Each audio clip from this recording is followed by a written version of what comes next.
Hello, I'm Matt Donnelly, and this is your New Orleans Saints versus the Arizona Cardinals Thursday Night Football game preview. Now, hey, both these teams are reeling right now, coming off losses in week number 6, in which the New Orleans Saints dropped a big-time game against Joe Burrow, Jamar Chase, and those Cincinnati Bengals there, 30-26. Meanwhile, the Arizona Cardinals, they lost to the Seattle Seahawks 19-9. With that being said, let's dive into the tail of the tape here, starting at the quarterback position for the New Orleans Saints there.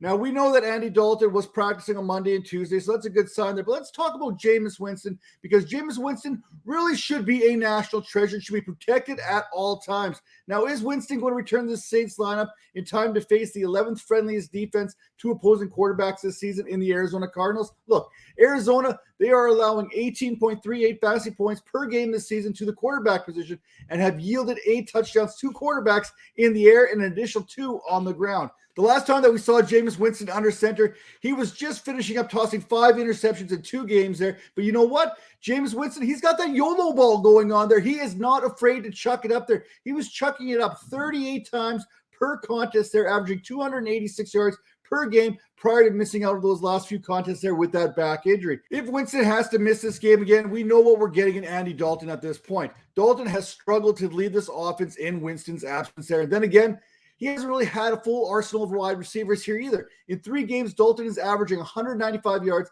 and completing 63% of his passes. On the other sideline is Pro Bowler Kyler Murray. Now, I'm going to need a fact checker to kind of get this rumor put to rest here and whatnot.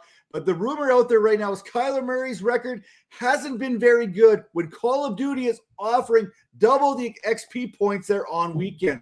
Now, Murray, by his own admission here, has spoke this season about how this has become the most difficult season to date since that rookie campaign. Now, perhaps the Saints secondary is just what he needs at this time. New Orleans has allowed, on average, 18.22 fantasy points per game this season, which is the 12th most, and they have allowed opposing quarterbacks 9 passing touchdowns and 2 rushing touchdowns to boot.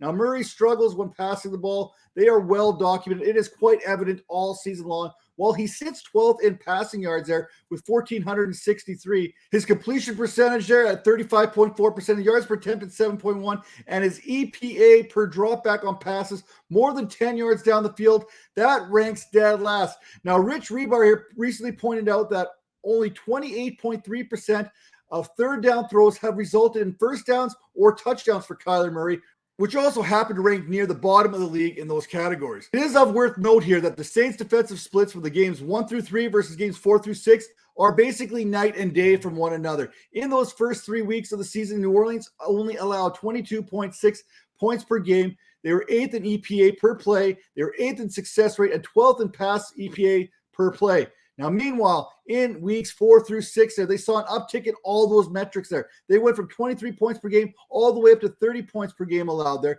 29th in EPA per play, 29th in success rate, and 30th in pass EPA per play. And that's all per Connor Allen there. Now, turning our attention to the running back position, Alvin Kamara, over the last 2 weeks, he has posted 318 yards from scrimmage. That's 202 yards on the ground, 116 receiving yards there on 12 receptions. Arizona's defense has yielded the 11th fewest fantasy points this season to backs. However, they did just allow Kenneth Walker 110 scrimmage yards just a week ago. Can we please get this man a touchdown, though? Kamara has seen 83 opportunities this season, 66 rushing attempts, 17 receptions, and he has still yet to hit pay dirt. At least he has 120-plus yards in back-to-back games, which has him sitting as the RB6 over these previous 2 weeks here, despite not being able to find the end zone.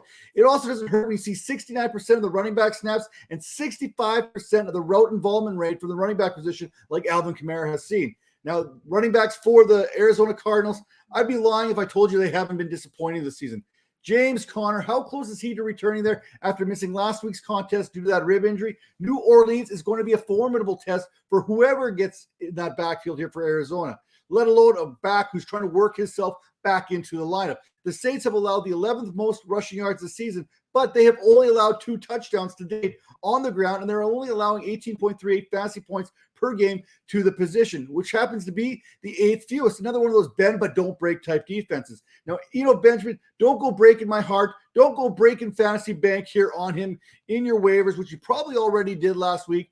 But Benjamin, he got the start over Connor last week, and we all expected big things from the second-year back last week. Our expectations appear to have been a little bit misplaced, as Benjamin produced only 37 yards on 15 carries, while he did add 28 more yards on 3 receptions. Looking at last week there, and Benjamin, he may not be ready to take on a full workload, maybe not be that workhorse back, but he keeps fantasy managers interested with his ability to catch the ball out of that backfield. Speaking of those pass catchers here, let's turn our attention to the New Orleans Saints pass catcher / pass catchers, starting with Chris Olave there. No Michael Thomas, no Jarvis Landry, more than likely again this week. That leaves Trayquan Smith, Marquez, Callaway, and Chris Olave. It's true, Olave, he's coming off an injury himself there. We saw him kind of get that ragdoll concussion there in week number 5. He missed week number 6 there. So who knows where we're going to be at with him right now. But right now, he is off the injury report for the New Orleans Saints. And Mr. Air Yards himself is ready to roll on Thursday night.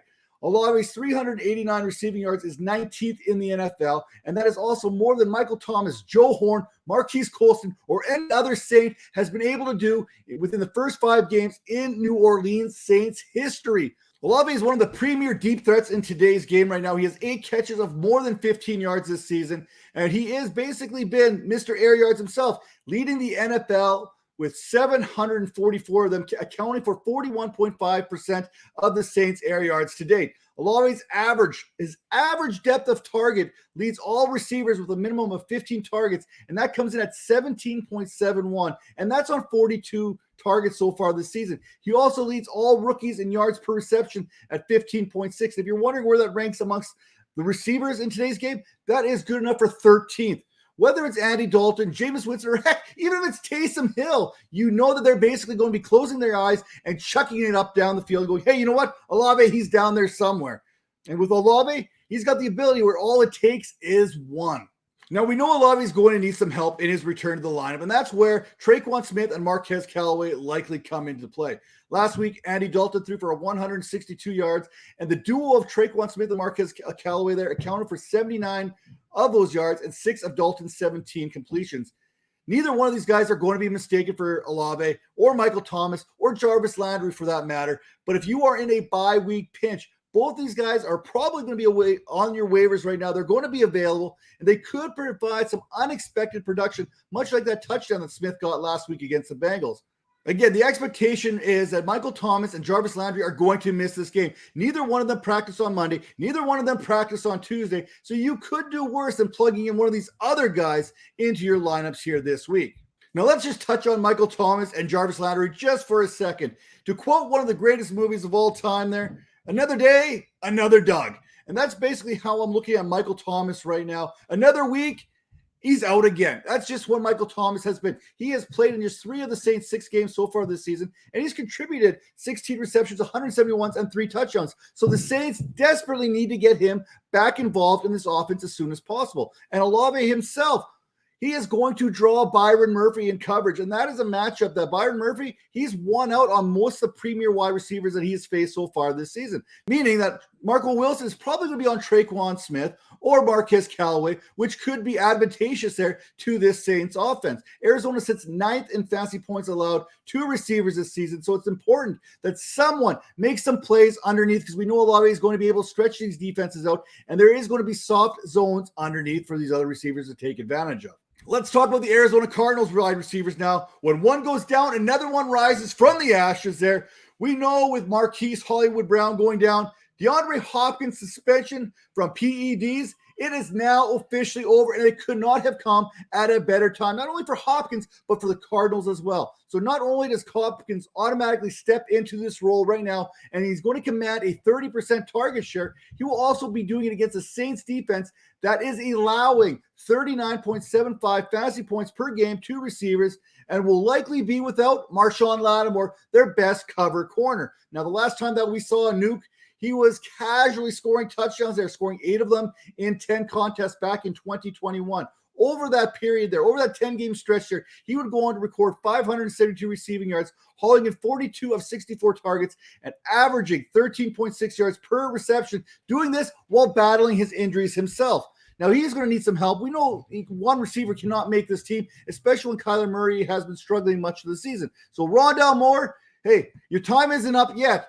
There is opportunity for Rondale Moore to carve out a bigger role, a larger role in this offense now that Brown is to miss significant time. In week number 6, Moore hauled in 6 receptions for 49 yards and accounted for 28% of a target share there for the Cardinals. But the biggest takeaway from last week is that Moore ran a route on 98% of Kyler Murray's dropbacks in week number 6, a number that has increased in each of the 3 weeks since he's returned from injury. Now, Moore now has seen 18 targets in the last 2 games, and per next-gen stats, Moore is tied for third amongst wide receivers when it comes to creating separation this season at 3.9 yards. Now, whether it's Marquise Brown, Robbie Anderson, A.J. Green, we know that Brown is going to miss time, but you know what? I felt I needed to talk about him somewhat here in this video. You know what? In fantasy, we just can't have nice things. Before the season even started, this game looked to be on par with one of the highest scoring offensive outputs that we could have imagined. We had Olave, we had Thomas, we had Hopkins, we had Marquise Brown. And with Thomas and his injuries starting to add up here, we're deprived of Hollywood Brown. The good news is, for Hollywood Brown and Cardinals fans, the foot injury is likely not going to be season-ending. It's probably not going to require surgery, but he will miss significant time. And Brown, he currently sits 5th in the NFL in receptions there, 4th in targets, 7th in the NFL in receiving yards. So there is plenty of vacated opportunities for someone to come up there and take advantage of. Now, Robbie Anderson, he got his wish. He started making trouble in the Panthers' neighborhood, and he got shipped off to the desert. Now, unfortunately, I'm not expecting him to be very involved in this offense here on that short week. Kind of remember there, even if he is available this week, he could be a healthy scratch because of the short week, much like we've seen Latavius Murray just a couple of weeks ago. As for A.J. Green, you know what? Sometimes you just need to know when to hang it up. And A.J. Green, I'm sorry, you're one of my favorite receivers of all time. Now may be that time. Finally, the tight end position here, we have to start off with Taysom Hill. Now, I have no idea what to call, what to consider Taysom Hill in this part of his career. He was a quarterback, then he got a tight end designation, and yet he is the only tight end that I can ever remember in NFL history to have 25 times as many rushing attempts as he has targets. Hill has 1 target this season for 2 yards. Meanwhile, he has 267 rushing yards on 25 attempts. Now, Juwan Johnson, now that is a tight end that I can get behind. You know, one that has been converted from a wide receiver. Now, Johnson, he caught 4 of 6 targets there last week for 41 yards, and he now has 170 yards on the season and 17 receptions, which in today's tight end economy is a solid tight end 2 type production, and he is 17th amongst tight ends in receiving yards. If you are looking for a tight end to stream, if you're a streaming of a tight end kind of guy, Johnson carries value against the Cardinals as they've been allowing the 2nd most fantasy points this season to the tight end position, allowing 18.9 per contest, and they have allowed over 500 yards receiving and 3 touchdowns. And for the Cardinals tight end, we have a goodie, an oldie, and one of the best in the game today. We got Zach Ertz. While Juwan Johnson has a favorable matchup, Ertz finds himself facing one of the best defenses at defending tight ends this season in New Orleans. The Saints have allowed 192 yards and 6.7 fantasy points per game, and yet they still have not surrendered a touchdown to the position. Even in a tough matchup this week, it is hard to ignore the body of work that Zach Ertz has put together here in the last 4 weeks, in which he has posted the 5th most receiving yards amongst the tight ends, producing 210 of them, and he also has the 3rd most fantasy points to date this season, trailing just Travis Kelce and Mark Andrews, who really are in a tier all their own. With that being said, if you want to be in a tier all to your own, you need to head to fantasypoints.com. You need to save yourself some money, so use promo code 22Vipers10, and you get a one-stop shop for all your fantasy football needs from John Hansen, Scott Baird, Graham Barfield. I'm telling you right now, you get Tom Broley, you get Wes Huber, you get everyone over there breaking down everything you possibly need to win your weekly matchups. That said, we will see you next week.